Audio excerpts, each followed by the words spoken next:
गोदड महाराजांचा संजीवन समाधी आहे, ते संजीवनच आहे, कारण ते हिमालयात जाऊन हिमालयाची संजीवनी महाराष्ट्रात आणून अनेक रोगांना संजीवन त्यांनी केलंय.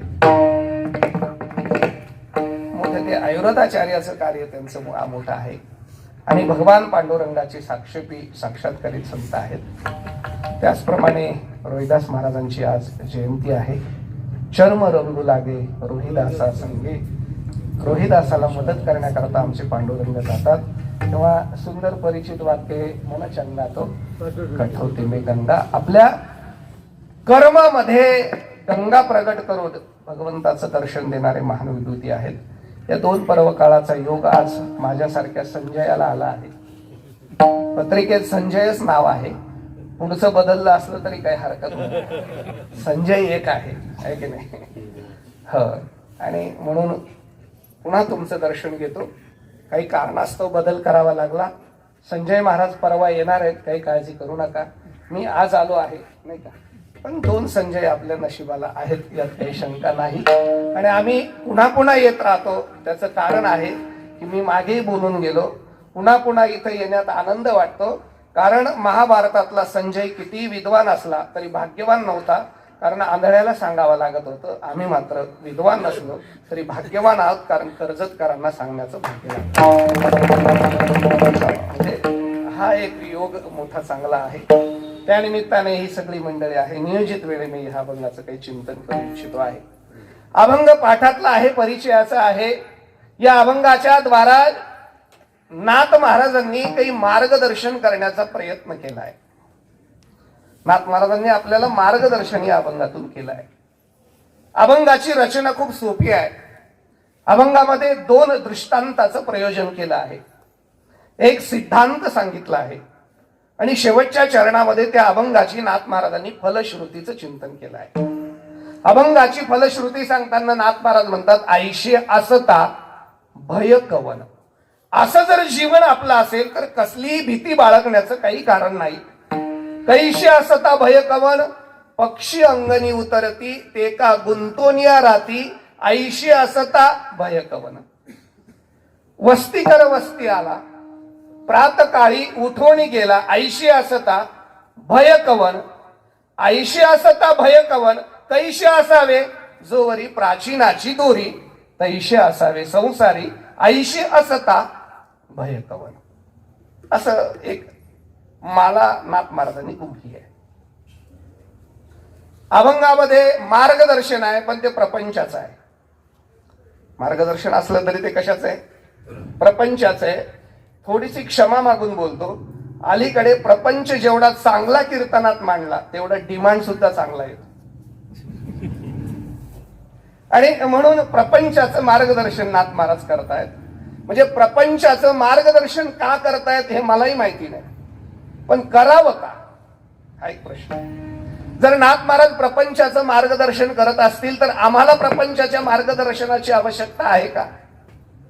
का आम्ही प्रपंच करत नाही का? करतो ना. आमचाही प्रपंच चालू आहे, तरीही आम्हाला नाथ महाराज प्रपंचाचं मार्गदर्शन करतायत. त्याचं काय कारण आहे?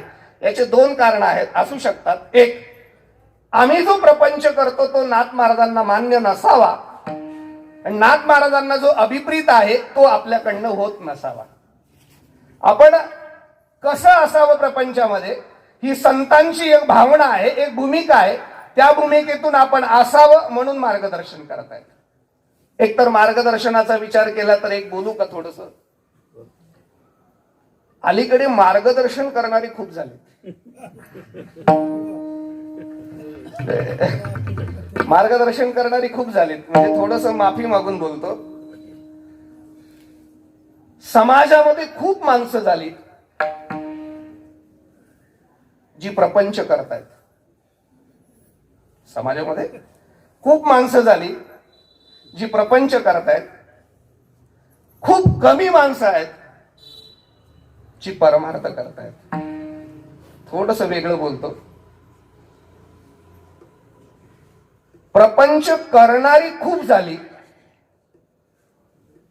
परमार्थ करणारी कमी झाली.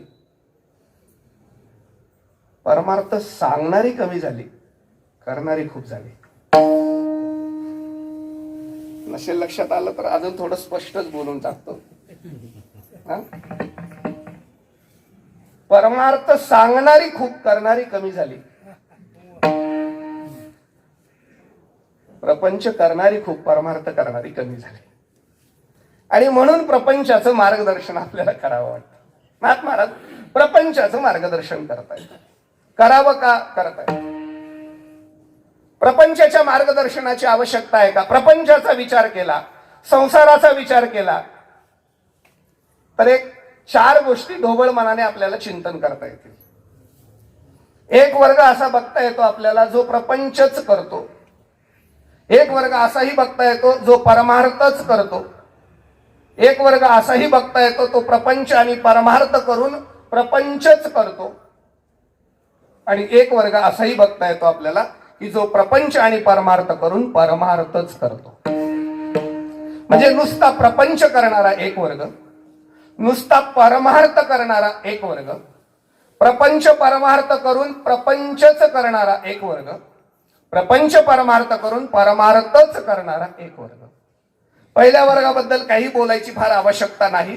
नुसता प्रपंच करणारा वर्ग म्हणजे त्याची भावना अशी आहे की मला जन्म हा प्रपंच करण्याकरिताच आहे, मी प्रपंचाकरिताच आहे आणि प्रपंच करतच मरणार आहे. नाही, थोडस पुढे जाऊन बोलतो, प्रपंच करतो म्हणूनच मरतो आणि मरतो म्हणून पुन्हा प्रपंच करायला जन्माला येतो. एक गैरसमज बाजूला करा. लग्न झाल्यावर प्रपंच होतो हा गैरसमज बाजूला काढून टाका. ज्या दिवशी आईच्या उदरामध्ये गर्भ म्हणून आलो त्याच दिवशी प्रपंचाला प्रारंभ आहे. जन्म आणि मरण हा सुद्धा एक मोठा प्रपंच आहे आणि या प्रपंचाचा सायास करणारी खूप मंडळी आहे. सायास करीशी प्रपंच दिननिशी, रात्रंदिवस प्रपंचामध्ये आपलं जीवन, आपलं आयुष्य व्यतीत करणारा एक वर्ग आहे. जणू त्याची ही भावना आहे की माझा जन्मच प्रपंच करत आहे, त्याला दुसरं कशाशी घेणं नाही आणि तसा तो जीवनात प्रयत्न सुद्धा करत नाही. आणि मला सुद्धा त्या वर्गावर फार विचार करण्याची इच्छाही नाही. दुसरा जो वर्ग एक समाजामध्ये आहे तो नुसता परमार्थ करतो महाराज. म्हणजे प्रपंच करतच नाही हा शब्दही मला थोडा अपूर्ण वाटतो. तो प्रपंचच मानत नाही, ज्याला जीवनमुक्त म्हणतात. प्रपंच नच मानणं, त्याच्या दृष्टीने प्रपंचच नाही. प्रपंच एक झाला होता हे तो मिथ्या वार्ता, पुढे होईल समूळ मिथ्या वार्ता, पुढे होईल मागोता कदा कल्पांती घडेना, पुन्हा होईल कधी घडेल. न रूपमस्य तथोपलभ्यते न अंतो न च आदी न च संप्रतिष्ठा. काही प्रतिष्ठा नाही त्याला. नाहीच आहे. मला असं म्हणायचंय, जे नाहीच आहे त्याला मानण्यात तरी काय अर्थ आहे? जे नाहीच आहे त्याला मानण्यात तरी काय अर्थ आहे? काय वाटतं तुम्हाला? अजून एक भाव सहज सांगतो, माना नका मानू, मला त्याच्याशी आत्ता घेणं नाही, पण शक्यतो नाही म्हणजे खोटं आहे त्याला खरं मानू नका. त्याचं कारण असं आहे, असत्य पदार्थाची जाणीव सत्यत्वाने अंतःकरणात झाली की आपल्याला जन्मोजन्मी दुःख भोगावं लागतं. दुःख दुःख दुसरं काहीच नाही. खोट्याला खरं म्हणून बसलो आणि म्हणून दुःख भोगावं लागतं, बाकी दुसरं काहीच कारण नाही. खोट्याला जर खोटं समजलं आणि खऱ्यालाच खरं म्हटलं तर दुःख भोगण्याचं काही कारणच नाही. त्याचं दुःख भोगण्यामध्ये काय काय अर्थ आहे मला सांगा? नाहीच आहे त्याचा विचार करण्यात तरी काय? समजा या शब्दाला काय किंमत? समजा या शब्दाला काही किंमत आहे का मला सांगा ना. मला कसं शक्य? समजा या शब्दाला काही किंमतच नाही ना, काहीच असू शकत. समजा माझ्या कीर्तनात एका वांजेच्या पोराचा खून झाला, समजा. आपण समजायला काय हरकत? माझ्या कीर्तनात एका वांजेच्या पोराचा खून झाला. गुन्हा कुणावर दाखल होईल? चिस्ती काकावर का आजच्या कीर्तनकारावर? गुन्हा कुणावर दाखल करायचा सांगा ना. नाही नाही, समजा एकाने सश्याच्या शिंगामध्ये मंडप उभा केला. सश्याच्या शिंगात मंडप उभा केला. कोरोना येईल का? नाही नाही, समजा काय. बरं चला, समजा एकाने काशवीच्या तुपात प्रसाद दिला. कशा? काशवीच्या तुपात समजायला काय हरकत आहे? तुम्ही नाहीच म्हणतायत कशालाच नाही म्हणतायत तुम्ही. समजा एका विद्वानाने वांजेच्या फुलाची पत्रिका केली, समजायला काय हरकत आहे? वांजेचे पुत्र नाही का, वांजेची आले का नाही किंवा गंधर्व दुर्ग काय पाडावे, शशविषाण काय मोडावे, होवावे मग तोडावे ख पुष्प, वांजेची आले का कैची जन्मपत्रिका, हे नवीन भूमिका के कल्पू. वांजेच्या पोराला जन्मपत्रिका नाही, सशाला शिंग नाही, नाही का, तस जीवन मक्त म्हणतो आमच्या दृष्टीने प्रपंचाचा अनुभव नाही, प्रपंचच नाही. त्यांना जर विचारलं तर ते एकच म्हणतात, ऐसा ज्याचा अनुभव विश्वदेव सत्यत्वे, विश्वदेव सत्यत्वे ऐसा ज्याचा अनुभव, देवतया जवळी असे ऐसा ज्याचा अनुभव, पापनाशे दर्शने ऐसा ज्याचा अनुभव. ते प्रपंच मानायचं काही कारणच नाही. हा वर्ग आम्हाला आणि विस्तारी करायचा नाही. पुढचा मी वर्ग सांगून गेलो.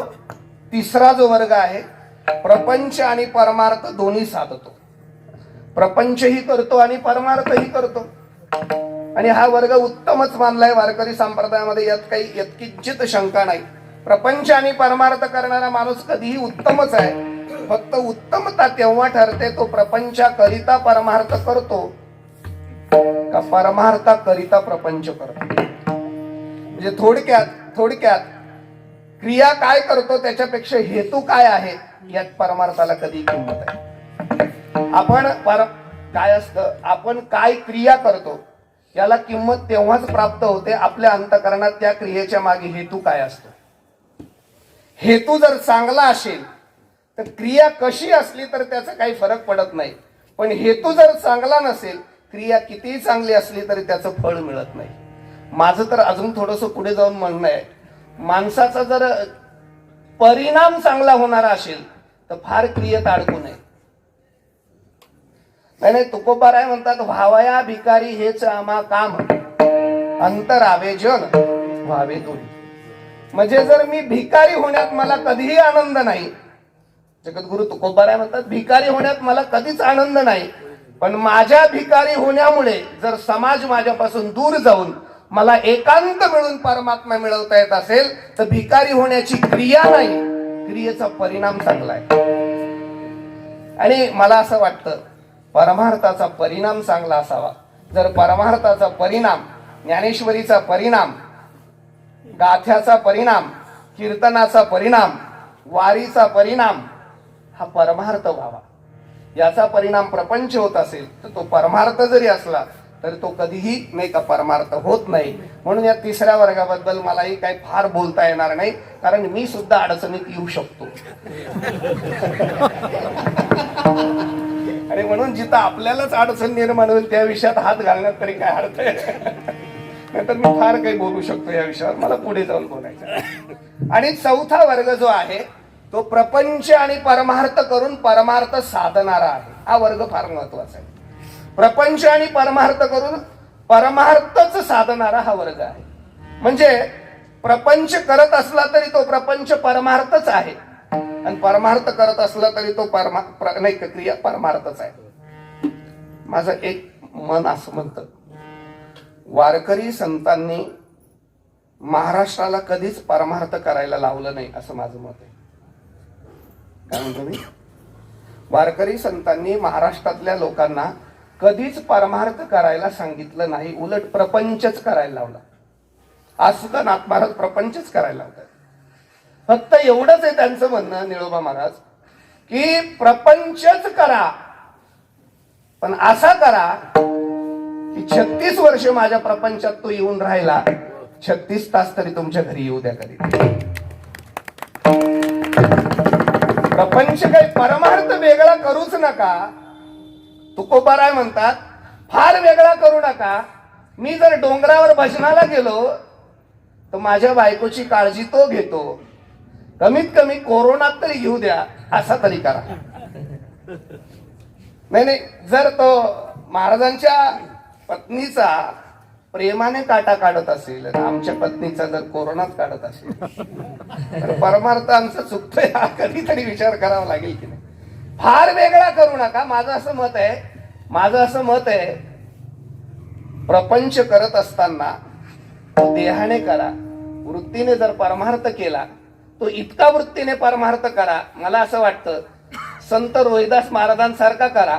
तो प्रपंच करता करता त्या काठोटेत गंगा निर्माण करणारा करा, किंवा गोरोबा काकांसारखा करा. कधी पोरग चिखलात तुडून मेलं तरी त्याची पर्वा नाही, कारण त्यांचा प्रपंच कधीच प्रपंच नाही, तो परमार्थ आहे. प्रपंचात राहून तो परमार्थ आहे. आता मी हे सगळा विस्तार का केला माहितीये का? आता मला असं म्हणायचंय, मी थोडंसं क्रमाने जातोय आपल्या बरोबर. मला असं म्हणायचंय, तुम्ही मला मदत करा, मी त्या पद्धतीने पुढे चिंतन करतो. या 4 वर्गामध्ये तुम्हाला कोणत्या वर्गात बसावं वाटतं? तुम्हाला नुसता प्रपंच करायचा आहे का? तुम्हाला नुसता परमार्थ करायचा आहे का? तुम्हाला प्रपंच परमार्थ करून प्रपंचच करायचा आहे का? का तुम्हाला प्रपंच परमार्थ करून परमार्थच करायचा आहे? तर तुम्हाला सगळ्यांचं उत्तर मला माहिती आहे, तुम्हाला प्रपंच परमार्थ करून परमार्थच करायचा आहे. म्हणजे या 4थ्या वर्गामध्ये बसावं असं प्रत्येकाची भावना आहे, बरोबर आहे ना? प्रत्येकाची भावना आहे ना, भगवंताने माझं दर्शन द्यावं, भगवंताने यावं, भगवंता नाही का प्रेम मिळावं, साधना घडावी, ही सगळ्यांची भावना आहे. आणि प्रपंच करून व्हावं. आता या 4थ्या वर्गामध्ये ज्याला बसण्याची भावना आहे, या 4थ्या वर्गामध्ये ज्याला बसायचं आहे, त्याने आजच्या कीर्तनाचं आणि आजच्या अभंगाचं मार्गदर्शन घ्यायचंय. या 4थ्या वर्गामध्ये बसण्याकरता ज्याला या वर्गामध्ये बसून आपलं जीवन व्यतीत करायचंय आणि आपल्या जीवनामध्ये प्रपंचातून परमार्थ साध्य करून घ्यायचंय, त्या 4थ्या वर्गाकरता आजचा अभंग म्हणजे मार्गदर्शन आहे असं मला वाटतं. अभंग मी सांगून गेलो आधी. 2 दृष्टांत, 1 सिद्धांत आणि 1 फलश्रुती. काय असतं? फलश्रुतीवरती सगळं अवलंबून असतं. फलश्रुतीचं जर चिंतन केलं तर महाराजांनी एका शब्दाचा प्रयोग केला आहे, आईशी असता भय कवन. म्हणजे असं असताना भय कुणालाही नाही. म्हणजे भीती हा विषय महाराजांनी प्रचलित केला. भय हा शब्द आहे ना ऐकलेला आपण. भय, भीती. प्रत्येकाला भय आहे की नाही? म्हणजे मला सांगा ना, या जगात भय नाही असा माणूस आहे का? नाही, हा शब्दही कमी वाटेल. भय नाही असं प्राणी तरी आहे का? प्रत्येकाला भीती आहे ना महाराज. कुणाला कशाची भीती असेल, कुणाला कशाची भीती असेल, हा वेगळा भाव आहे. पण भय नाही असा माणूस नाही ना महाराज. प्रत्येक जण कशाला ना कशाला भीतोच आहे ना. बरं चला, लहान पोराला शिक्षकाची भय आहे, शिक्षकाला त्याच्या मोठ्या नाही का प्रिन्सिपलची भय असेल, त्याच्यावरचं असेल तर त्याला शिक्षणाधिकाऱ्याची भीती असेल, शिक्षणाधिकाऱ्याला मुख्यमंत्र्याची असेल, मुख्यमंत्र्याला पंतप्रधानाची असेल, पंतप्रधानाला अजून काही नाही का 2024ची पण असू शकेल, काही सांगता येत नाही ना. म्हणजे प्रत्येकाला भीती आहे. भीती नाही, भय नाही असं कोण आहे मला सांगा ना. भय नाही असं कुठे ना कुठे प्रत्येकाला भीती आहे. मला या सामान्य भयाचं आत्ता चिंतनही करायचं नाही. मी त्याच्या पुढे जाऊन बोलू इच्छितो. या सगळे भय आपण घालवू शकतो, सगळ्या भयातून आपण मुक्त होऊ शकतो. पण अंततोगत्वा मानवी जीवनाला एक भीती आहे की ज्या भीतीने माणूस जगतोय त्याचं नाव मृत्यू आहे. प्रत्येकाला मृत्यूची भीती आहे. मृत्यूची भीती नाही असं माणूस सांगा बरं. भगवन प्राणीनाम नित्यम नान्यत्र मरणात भयम. प्राणीनाम न अन्यत्र भयम मरणात नित्य भयम. ब्रह्मदेवाला विचारलेला प्रश्न आहे हा रावणाचा रामायणातला. तुम्ही हे सगळे प्राणी निर्माण केले, अन्यत्र भ्रष्टाचाराची भीती नाही, व्यभिचाराची भीती नाही, अत्याचाराची भीती नाही, अनाचाराची भीती नाही, पण मृत्यूची भीती नक्कीच आहे. प्रत्येकाला मृत्यूची भीती आहे. अहो मला सांगा ना, कृष्ण गोकुळी जन्माला, दृष्टा चळकाप कशासाठी सुटला? त्याला भीती का वाटायला लागली? म्हणजे मरणाचीच भीती आहे ना. प्रत्येकाला मरणाची भीती आहे. विठ्ठला विठ्ठला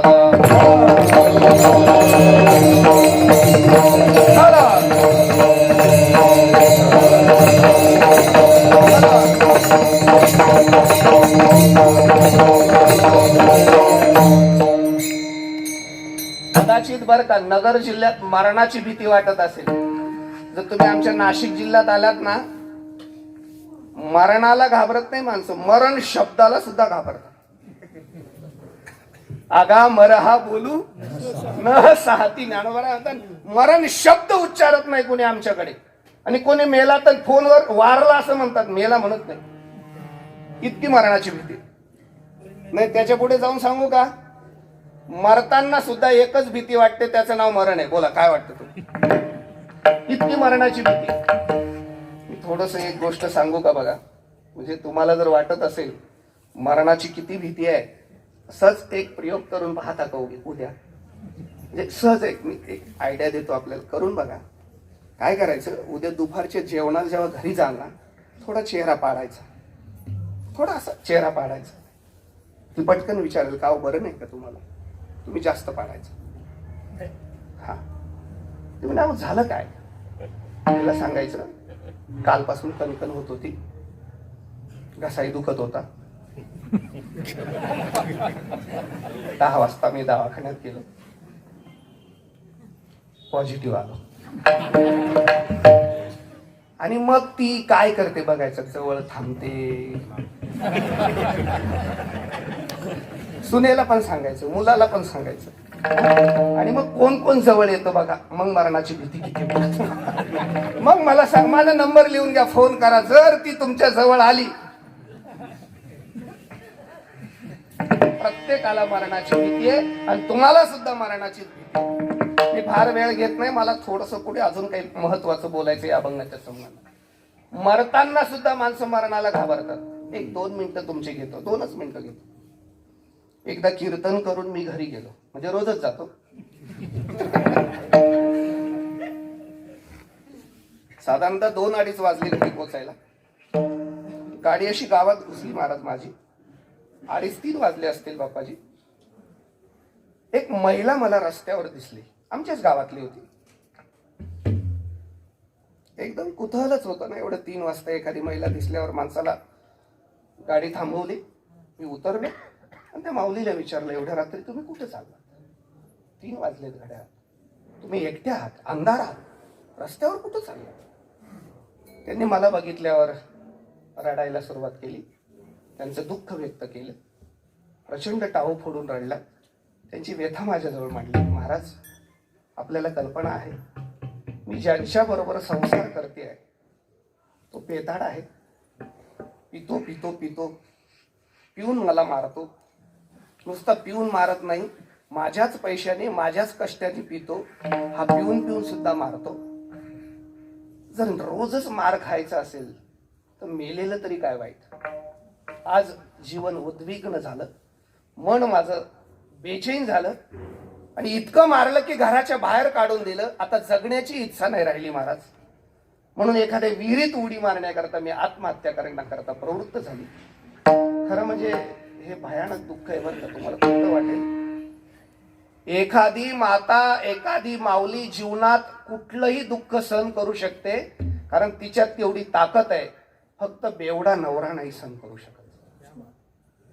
ते दुःख तिच्यासाठी खूप आहे. मी तर म्हणतो कितीही गरीब पती मिळाला तरी चालेल, पण कुणाला दारोड्या पती मिळू नये.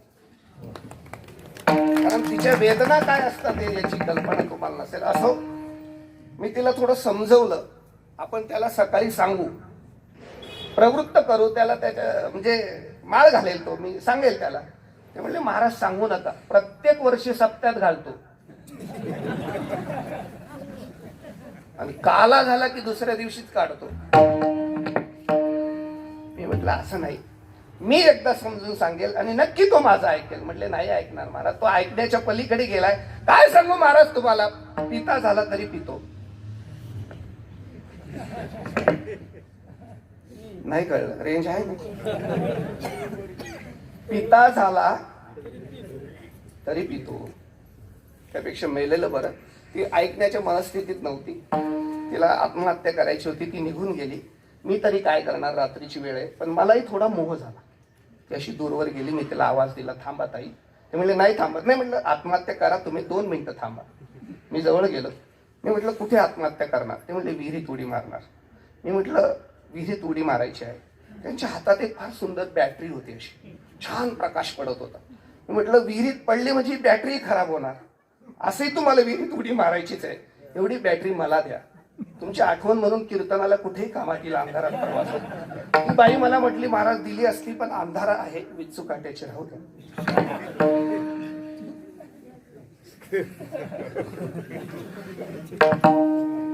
काय कळालं? मात्र मला कळालं की माणूस मरण्याच्या क्षणी सुद्धा मृत्यूलाच घाबरतो. आता पुढे जाऊन मला थोडस बोलायचं आहे. इतकी मरणाची भीती आहे माणसाला, पण किती घाबरलं म्हणजे ते चुकणार आहे. त्याने किती घाबरलं म्हणजे ते चुकणार आहे. आता एक गोष्ट आपण निश्चित करू, आपण तरी करू, लोकांना घाबरू द्या. आता मंडपातले लोक तरी आपण आत्तापुरता एक निश्चय करू, किती घाबरलं तरी ते टळत नाही. क्षणभंगूर आहे. घाबरलं म्हणजे टळत नाही एवढं निश्चित करू. एवढं कशाला, मरायचंच आहे, फक्त टाइम माहित नाही एवढं निश्चित करू. इथपर्यंत जाऊ. आता दोन भाव याच्यात सांगतो, पुढे अजून जातो. ज्याला मरणाचं अज्ञान आहे तोच मरणाला घाबरतो. ज्याला मरणाचं ज्ञान आहे तो कधी मरणाला घाबरत नाही. म्हणजे मरणाची भीती घालवायची असेल तर एक गोष्ट करावं लागेल, आधी मृत्यूचं ज्ञान करून घ्यावं लागेल. आणि मृत्यूचं ज्ञान करून घेण्याकरिता आधी परमात्म तत्वाचं ज्ञान करावं लागेल. परमात्म तत्वाचं ज्ञान करण्याकरता परमार्थात यावं लागेल. जर मग परमार्थात आलात, मला असं वाटतं एखाद्या विषयाची भीती जर नसली राहिली नाही ना तर त्याच्याबद्दल काहीच वाटत नाही. तुम्हाला काय वाटतं? ज्ञानोबारायांना विचारता का? ते म्हणतात का ललाटीचे लिहिले न मुडेगा काही केली, काळे गोरे पुन्हा धुतले पिटून येणे. काय त्याचा एवढा विचार केला करायचा मला सांगा ना. जर मृत्यू निश्चितच असेल तर त्या मृत्यूला घाबरण्यात तरी काय अर्थ आहे? त्यापेक्षा एक सांगू का, मृत्यूवरच विजय मिळवा ना.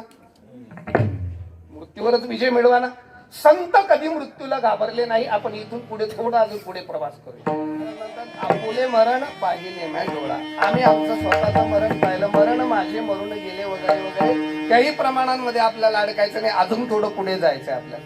म्हणजे आता परत एकदा रिपिटेशन देऊ का आपल्याला? म्हणजे ऑनलाईन क्लास केल्यासारखं होईल नाही ना काही. मृत्यूची भीती आहे. सामान्य अज्ञानी जीव मृत्यूला घाबरतो. ज्याला मृत्यूचं ज्ञान झालं तो मृत्यूला घाबरत नाही.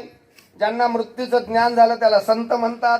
संत कधीही मृत्यूला यमाला काळाला घाबरत नाही. इथपर्यंत ठीक आहे. आता अजून पुढे जाऊन मला एक मुद्दा मांडावा वाटतो. मृत्यूला कुणीही घाबरत नाही, पण एका विषयाला घाबरावंच लागतं, त्याचं नाव प्रपंच आहे. मला इथं बोलायचंय. मृत्यूला जरी कुणी घाबरत नसलं तरी प्रपंचाला घाबरावंच लागतं. आणि प्रपंचाला घाबरणारे मोठे मोठे आहेत. तुम्ही आम्ही नाही. तुम्ही आम्ही नाही. आणि तुम्ही प्रपंच तो थोडासा 10x10च्या खोलीचा बाजूला करा पहिले. मी जो प्रपंचाबद्दल बोलतोय तो जन्म मृत्यूचा प्रपंच आहे. आणि या जन्म आणि मृत्यू, जन्म मरणाच्या संसर्गामध्ये अनेकांना भीती आहे, अनेक घाबरले आहेत. मी असं मोठ्याचं उदाहरण देईल की बाकीचं पुन्हा सांगायची गरजच राहणार नाही. ब्राह्मणाचे पोर एक खेळाचे गाणे, ब्राह्मणाचे पोर एक खेळ. फार मोठ्याचं उदाहरण दिलं महाराज. पूज्यपाद शुकदेवांचं जीवन आहे. ब्राह्मणाचे पोर एक खेळाशी भ्याले. भ्याले म्हणजे घाबरले. कोणत्या खेळाला घाबरलं सांगा ना मला? कोणत्या? जन्म आणि मृत्यूच्या संसरणाला ते घाबरले. कारण जन्म मृत्यू हा संसार एवढा भयानक आहे. त्याला फक्त एक सांगू का, एखाद्या गोष्टीची सवय झाली की काही वाटत नाही. आम्ही अनादी कालापासून प्रपंच करत आलोय, पण प्रपंच करण्याकरता मरतो जगतो म्हणून आम्हाला प्रपंचाचं काही वाटत नाही. पण विद्वान आणि सुज्ञ माणसं या जन्म मृत्यूला घाबरतात. ज्ञानोबारांची भाषा आहे का, संसार आईसा दारुण जो भेटलाचे हरीशीन, ज्ञानदाने सकरुण भजिजे गुरु.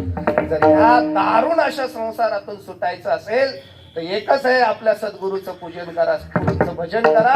माझे सद्गुरू निवृत्तीनाथांनी मला याच्यातून वाचवलं. तुम्ही वाचाल असं नाही, आणि वाचायचंच असेल तर कमीत कमी ज्ञानेश्वरी तरी वाचा. मी त्यासाठी देऊन गेलोय. वाचायचंच असेल तर कमीत कमी ज्ञानेश्वरी वाचा. आणि माझं त्याच्या पुढे जाऊन सांगतोय, ज्ञानेश्वरी वाचूनही वाचत नसेल तर वाचतही नसेल असं मला वाटतं. दारुण आहे. मी थोडस अजून वेगळं बोलतो. संसाराची भीती सांगताना आमच्या नाशिकच्या द्राक्षाचं कौतुक केलं ज्ञानोबारांनी. मानवरांना नाशिकची द्राक्ष फार आवडायची. म्हणजे आता तुमच्याकडे येतात त्याच्यामुळे त्या मी आता ती पुशारकी नाही सांगणार, पण तरी नाशिकचे ते नाशिकचेच आहे की नाही? नाशिकच्या द्राक्षाचं कौतुक ज्ञानोबारायांनी केलं महाराज. ज्ञानोबारायांनी 18व्या अध्यायामध्ये गीतेचं वर्णन केलं. गीतेचं वर्णन, गीता काय आहे? ज्ञानोबाराय म्हणतात क्षर अक्षर द्राक्षलता. नाशिकची द्राक्ष क्षर अक्षर द्राक्षलता की मांडव झाली आहे गीता, संसार पतश्रांता विसावया. म्हणजे मला अर्धा घ्यायचा आहे. संसार कसा आहे? पतश्रांत आहे. ज्ञानोबारायांच्या भाषेमध्ये तो पतश्रांत आहे. संसारात पतश्रांत झालेल्या जीवाला विसावा हवा असेल, जशी एखाद्या द्राक्ष रूपी गार द्राक्षाची गारवेल गीतारूपी द्राक्ष वेल, त्या गीतारूपी द्राक्षाच्या वेलीच्या मांडवाखाली जा, तिथल्या सावलीत तुम्हाला संसाराचा पतश्रांत कधी होईल. मला म्हणजे पतश्रांत हे तर मान्य करावं लागेल, दारुण आहे हे तर मान्य करावं लागेल. आता ते घोळून घोळून प्रमाणे म्हणत नाही, वेळ नाही का संसार दुःख नाही का, सगळं आपलं पाठ आहे. तो दुःख आहे, दुःख मूळ आहे, सगळंच आहे. सगळा तो विषय फार कठीण आहे संसाराचा, तो दुःख मूळ आहे. आता फक्त एवढंच मुद्दा सांगतो, मला पुढे जायचं अजून वेळेचे भावन ठेवून. दारुण आहे, दुःख मूळ आहे, भयानक आहे, याची जाणीव झाली ना आपल्याला, तर मग मला सांगा सोडायचा का करायचा? पंढरपूरला यायचं का थांबायचं? काय करायचं? करायचंच आहे का? नाही नाही, आपली मानसिकता वारकरी संतांनी 700 वर्षापूर्वी जाणली. काय ज्ञानोबारायांची कमाल आहे. 700 वर्षापूर्वी जाणली की हा मानवी जीवन संसारापासून विमुक्त होऊ शकत नाही. मग याला संसारात राहूनच दुःखापासून विमुक्त करायचं आहे. मग नाथ महाराजांनी एक मधला मार्ग सांगितला. काय असतं? पथ्य पाळायला कुणी तयार होतं आजार जाणार असेल तर, बरोबर आहे? आजार जाणार असेल, मला सांगा, डायबिटीज झाला, हाताला जखम झाली, डॉक्टरने सांगितलं हात काढून टाकावा लागेल. पण एक पर्याय आहे, तुम्ही जर आजपासून पूर्ण पथ्य पाळले तर कदाचित जखम बरी होईल. हात काढून टाकणं बरं का पथ्य पाळणं बरं? पथ्य पाळून जर हात राहत असेल, पथ्य पाळून जर हात राहत असेल तर पथ्य पाळायला लोक तयार होतात. मग पथ्य पाळायला जर तयार होत असेल तर संसारातलं एक पथ्य नाथ महाराज आपल्याला सूत्राच्या माध्यमातून सांगतात. मग महाराज त्याकरता एक दृष्टांत आपल्या समोर ठेवतात. त्या दृष्टांतातून आपल्या समोर पथ्य दिसतं. तो दृष्टांत असा आहे, पक्षी अंगणी उतरती ते का गुंतोनिया राहती तैशा असावे. झालं, सगळं एवढंच पथ्य पाळायचंय. पक्षासारखं राहायचं, एवढं पथ्य पाळायचंय. काय दृष्टांत ही वारकरी संतांची एक मोठी कला आहे महाराज. परमपूज्य गुरुनाम गुरु दुंडा महाराज असं सांगायचं म्हणतात की ज्याला चांगला संसार करायचा असेल त्याने ज्ञानेश्वरीतले दृष्टांत वाचावे, आणि ज्याला चांगला परमार्थ करायचा असेल त्याने ज्ञानेश्वरीतले सिद्धांत वाचावे. हो, सिद्धांत आणि दृष्टांत. खरं म्हणजे दोन पद्धती आहेत, विगमन पद्धत आणि निगमन पद्धत संत वाङ्मयामध्ये. म्हणजे दृष्टांत सांगायचा आणि त्याच्यावर सिद्धांत मांडायचा एक पद्धत, आणि आधी सिद्धांत सांगायचा आणि तो पटण्याकरता दृष्टांत द्यायचा दुसरी पद्धत. पण माझं असं मत आहे, या दोन्ही पद्धती एकाच अभंगात सांगतात त्याला नाथ महाराज म्हणतात. म्हणजे दृष्टांत, सिद्धांत आणि पुन्हा एक दृष्टांत. दृष्टांत दृष्टांत महाराज, एक दुर्दैवाची गोष्ट किंवा मी खेद व्यक्त करतो, क्षमा मागून, या दृष्टांताच्या पायी कीर्तनाची भूमिकाच बदलली आली काय. दृष्टांत हा फक्त सिद्धांताकरिता असतो, याची कोणाला जाणीवच नाही का. दृष्टांतेन विना रामन अपूर्व बुद्धीते. रामा, वसिष्ठ सांगतात मी तुला दृष्टांत या करता सांगतो की तुला अपूर्व असा सिद्धांत कळावा म्हणून. कारण सिद्धांतामध्ये दृष्टांतामध्ये एकच फरक आहे, दृष्टांत हा अलौकिक आहे, सिद्धांत लौकिक आहे. आम्ही लौकिकात जगणारी माणसं आहेत. लौकिकातला सिद्धांत ऐकून आम्हाला अलौकिक कळतं, कळावं म्हणून दृष्टांत. किंवा वक्ताला जे माहीत आहे ते श्रोत्याला कळावं, त्या श्रोत्याला त्या भावनेवर आणण्याकरता श्रोत्याच्या भावनेत बोलणं त्याला दृष्टांत म्हणतात. आणि सिद्धांतावर आणून ठेवणं त्याला सिद्धांत म्हणतात. म्हणजे टाइमपास किंवा विनोद म्हणून दृष्टांत हे दुर्दैव आहे. दृष्टांत विनोदाकरिता नाही, दृष्टांत सिद्धांताच्या नाही का सिद्धांताच्या आपल्या अंतकरणामध्ये ठसणाऱ्या भावने करताय असं मला वाटतं. म्हणून दृष्टांत ठाव घेण्याकरता दृष्टांत आहे. इथं एक पक्षाचा दृष्टांत आहे. चला वेळेचं भाव ठेवून मी पुढे जातो. पक्षाचा दृष्टांत आहे. पक्षी अंगणी उतरती ते का गुंतून या राहती. म्हणजे आला का लक्षात का सांगू समजून? हा पक्षी अंगणी सांगू ना. नाही म्हणजे तुम्ही एवढे गोंधळात असे पडले की नाना जसे दृष्टांताचे वेगळे पैसे मागतील. सांगतो की मी त्याच्या असं काय एवढं टेन्शन घ्यायचं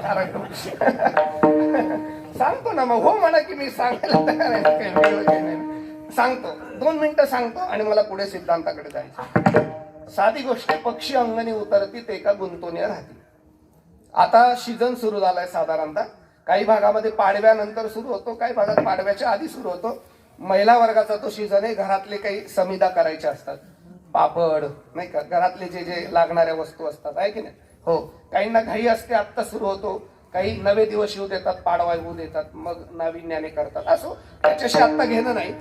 एखादे पदार्थ त्या बाईने बनवले, कुरडे असतील, पापड असतील, तर ते वाळत घालावे लागतात. माहितीये का तुम्हाला? वाळण करावं लागतं. जाऊ द्या सोपं सांगतो. धान्य तरी वाळवावं लागतं ही तर माहिती आहे ना. हा मी एक जाता जाता सहज एक गोष्ट सांगून जातो.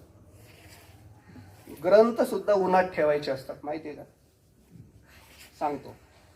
जर हस्त नक्षत्र असेल, हस्त नक्षत्राचं जर ऊन पडलं तर त्या उन्हात ग्रंथ ठेवले तर त्याला वाळवी लागत नाही. म्हणजे असले तर घरात एक पद्धत आहे. एका बाईने धान्य वाळत घातलं, दिवसभर वाळलं, संध्याकाळी ते भरून घेतलं. भरताना थोडी घाई झाली. अचानकच काल पाऊस आला, झालीच ना घाई. असा अचानक पाऊस आला, भरताना घाई झाली आणि काही झालं तरी भरता भरता काय झालं, ते धान्य सांडलं गेलं, अंगणामध्ये सांडलं. संध्याकाळची वेळ आहे, सूर्य अस्ताला चालला आहे. सांडलंय धान्य आणि काही 5-50 पक्षी अंगणातून चालले आहेत. पक्ष्यांनी लक्षात आलं की ह्या अंगणामध्ये दाणे पडलेले आहेत. अर्थातच पक्षी दाणे टिपण्याकरता खाली उतरले. पक्षी हा चांगला प्राणी आहे. म्हणजे माझ्या दृष्टीने पक्ष चांगले नसले तरी पक्षी चांगले आहेत. त्याचं कारण असं आहे महाराज, पक्षीला खाण्याची मर्यादा आहे, पक्षाला नाही. पक्षी अगदी थोडंसंच खातो. ते पक्षी असे खाली उतरले, त्यांनी टपाटपा दाणे टिपले. असे पक्षी सुंदर असतात, इतके सोहळ्यातले असतात. वाईट वाटून घेऊ नका. कुठेही खात नाही, काहीही खात नाही, कितीही खात नाही पक्षी. नाही अजून एक सांगतो, मी तुम्हाला विनंती करून सांगतो. गळ्यात माळ घातली आणि वारकरी झालात, काहीच करायचं नाही. 3 गोष्टी पाळायच्या. कुठेही खायचं नाही, कितीही खायचं नाही आणि काहीही खायचं नाही. संपला. एवढ्या 3 गोष्टी वारकऱ्याने पाळल्याच पाहिजे. वारकऱ्याने कुठेही खाल्लं नाही पाहिजे, काहीही खाल्लं नाही पाहिजे आणि पंगत फुकट आहे म्हणून कितीही खाल्लं नाही पाहिजे. असं त्याच्याशी मला आता भावना नाही. ते पक्षी उतरले, त्यांनी दाणे टिपले. मागचा भाव फक्त समजा. पोट भरलं पक्ष्याचं, दाणे भरपूर होते. पोट भरलं, पक्षी उडायला लागले. काही ज्येष्ठ पक्षी म्हणतात थांबा, दाणे शिल्लक आहेत, या शिल्लक दाण्याचं काय करायचं? मग त्यांच्यामध्ये तातडीची बैठक झाली आणि त्या तातडीच्या बैठकीत निर्णय झाला, दाणे घेऊन जायचे का खाऊन जायचे. काही म्हटले खाऊन जाऊ, आजचे दिवस थांबू, सकाळी नाश्ता करून निघू. काही म्हटले असं करण्यापेक्षा पार्सल घेतलं तर तिचंही भागेल. आता ऐका, संतांचं सूक्ष्म चिंतन बघा. नाथ महाराजांनी त्या पक्ष्यांचं चित्र टिपलंय. काय चित्र टिपलंय? पक्षी अंगणात उतरले, पोटाला पाहिजे तेवढे दाणे टिपले. ज्या क्षणी पोट भरलं, अंगणातल्या दाण्याचा मोह न करता त्या अंगणातून उडून गेले. तैशे असावे संसार. तैशे असावे, तैशे संसारात असता येतं का बा? म्हणजे राहायचं संसारात, पण दाण्याचा मोह न करता पोटापुरते टिपायचे, पण कधी उडायची वेळ आली तर मागचा मोह टाकून निघून जायचं. तैशी असावे संसारी. काही मंडळीला पक्षाचा दृष्टांत कळणार नाही, म्हणून बालाजी महाराज अजून एक वस्ती करायचा दृष्टांत सांगतात. वस्ती कर वस्ती